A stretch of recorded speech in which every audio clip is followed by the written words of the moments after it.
وَإِذْ قُلْنَا ادْخُلُوا هَٰذِهِ الْقَرْيَةَ، یاد کرو جب ہم نے کہا داخل ہو جاؤ اس بستی میں۔ امام قتادہ کہتے بیت المقدس مراد ہے۔ فَكُلُوا مِنْهَا حَيْثُ شِئْتُمْ رَغَدًا، کھاؤ یہیں سے جتنا چاہو کھل کر۔ وَادْخُلُوا الْبَابَ سُجَّدًا، داخل ہو جاؤ دروازے میں سجدہ کر کے۔ وَقُولُوا حِطَّةٌ، اور کہو یا اللہ معاف فرما، نغفر لکم خطایاکم، معاف کر دیں گے ہم تمہارے لیے تمہاری خطائیں۔ وَسَنَزِيدُ الْمُحْسِنِينَ، اور بڑھا کے دے دیں گے نعمتیں نیکوکاروں کو۔ بنی اسرائیل کو حکم ہوا کہ سامنے ایک بستی آ رہی ہے، اکثر مفسرین کہتے ہیں کہ اس کا نام تھا اریحا۔ اریحا، امام قتادہ امام التفسیر کہتے نہیں بیت المقدس مراد ہے۔ جمع بین الروایات اس طرح ہے کہ اریحا القدس کے نواحی میں ہے، جیسے کراچی یعنی کراچی کے مضافات، فلاں گوٹ فلاں گوٹ فلاں گوٹ۔ اللہ تعالیٰ نے ان کو پابند کیا کہ اس شہر میں داخل ہو کر 2 رکعت شکریہ کے سب لوگ پڑھ لو۔ ذکر سجدے کا ہوتا ہے، مراد نماز ہوتی ہے۔ وَاسْجُدُوا لِلَّهِ کا معنی یہ کہ صرف سجدہ کرو، نماز پڑھو، عبادت کرو۔ تو اسرائیلیوں کو کہا گیا کہ تم دروازے سے داخل ہو کر 2 رکعت نماز پڑھ لو۔ وَادْخُلُوا الْبَابَ سُجَّدًا، تو سجدے میں کچھ پڑھنا بھی پڑے گا نا، جیسے ہم پڑھتے ہیں سبحان ربی الاعلیٰ سبحان ربی الاعلیٰ، سجدوں کے بعد دعا مانگتے یا اللہ معاف فرما، راضی ہو جا۔ وَقُولُوا حِطَّةٌ، اور کہو معاف فرما، حَتَّى يَحُطُّ، حِطَّةٌ، کہو یا اللہ معافی چاہتے ہیں، نغفر لکم، ہم معاف کر دیں گے، خطایاکم، تمہارے گناہ، وَسَنَزِيدُ الْمُحْسِنِينَ، اور بڑھا کے دے دیں گے نیکوکاروں کو۔ تو اسرائیلیوں کو کہا گیا کہ 2 رکعت پڑھو، یعنی سجدہ کر کے جاؤ، اور حِطَّةٌ پڑھو۔ تو ان کم بختوں نے کیا کیا کہ بجائے نماز پڑھنے کے رینگتے ہوئے گئے، رینگتے ہوئے کہ بھائی کون نماز پڑھے، بھائی ایسے ٹیڑے ہو کے چلے گئے۔ پختوں کی ہوتے گیسی ہوئی گیسی، چھوٹا بچہ جو پیشاب پاخانہ کر لیتا ہے اس کے بعد وہ زمین پہ رگڑتا ہے کچھ دیر دیہاتوں میں، اور چھوٹا بچہ جو چلنا سیکھتا ہے، چلنا، تو اس وقت بھی رینگتا ہے۔ رینگنے کا مطلب ہے کہ کھڑا ہو کے پھر گر جاتا ہے، پھر ایک قدم لیتا ہے پھر گرتا ہے، اس کو رینگنا کہتے ہیں۔ تو یہ رینگنے لگے، اور حِطَّةٌ کا لفظ چھوڑ دیا اور کہا حِنطَةٌ وَشَعِيرَةٌ۔ حِطَّةٌ ان کو سمجھ نہیں آیا، کہا نہیں یا اللہ گندم کی روٹی اور جو کی روٹی۔ اللہ تعالیٰ ناراض ہو گئے۔ فَبَدَّلَ الَّذِينَ ظَلَمُوا قَوْلًا غَيْرَ الَّذِي قِيلَ لَهُمْ، پس بدل ڈالا ان لوگوں نے جو ظالم تھے بات برخلاف اس کے جو ان کو کہی گئی۔ ان کو کہا کہ حِطَّةٌ پڑھو اور انہوں نے حِنطَةٌ پڑھا۔ ان کو کیا کہا تھا؟ قُولُوا اللہم صلی علی محمد، اور یہ پڑھنے لگے الصلاۃ والسلام علیک یا رسول اللہ۔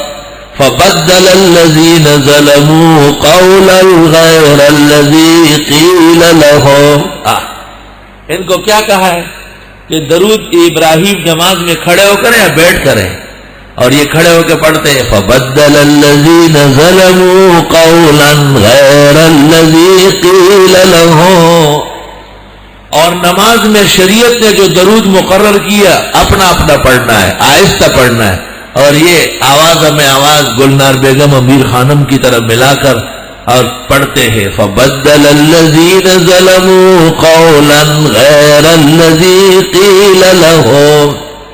سوچو تو صحیح، اگر شریعت موسوی میں ایک کلمے کی تبدیلی سے اسرائیلی ظالم بنتے ہیں، سزا یافتہ ہو رہے، تو شریعت محمدی میں پورے درود، اس کی کیفیت، اس کے اوقات، اس کے آداب سب تبدیل کر لیے گئے۔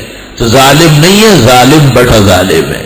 اور دیکھو ظالم کتنی جگہ کہہ دیا، فبدل الذین ظلموا، ایک آگے دیکھو فانزلنا علی الذین ظلموا، دو رجزا من السماء بما كانوا يفسقون. تین ظالم ظالم فاسق کافر، ظالم بدترین فاسق، دین دشمن بدعتی، درود و سلام اور اولیاء اور بزرگوں کے نام پر اسلام میں شگاف ڈالنے والے. اس آیت کے نیچے احکام القرآن میں راضی الحنفیہ جساس مرحوم نے لکھا ہے کہ اس میں رد بلیغ ہے بدعتیوں کا جو شرائع کے الفاظ اور کلمات تبدیل کر رہا ہے. یہ ایک نہیں ہے، انہوں نے پورا نظام تبدیل کیا ہے. تو مثال دے رہا ہوں، مشہور مثال، تاکہ آپ سمجھ لیں اس کو.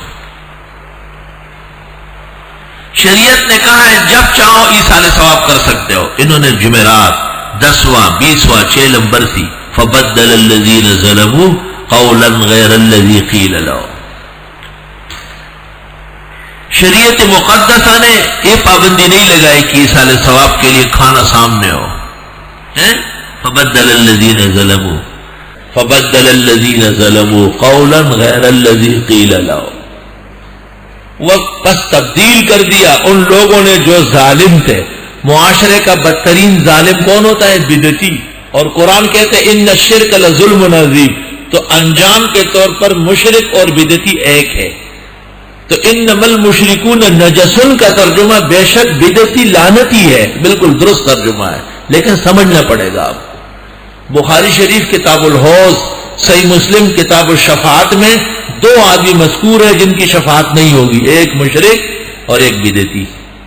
انجام کے اعتبار سے دونوں ایک ہے. اور یہ میں نے پہلے کہا ہے کہ ہم کلام بدعت عملیہ پہ نہیں کریں گے، بدعت اعتقادیہ پہ کرتے ہیں.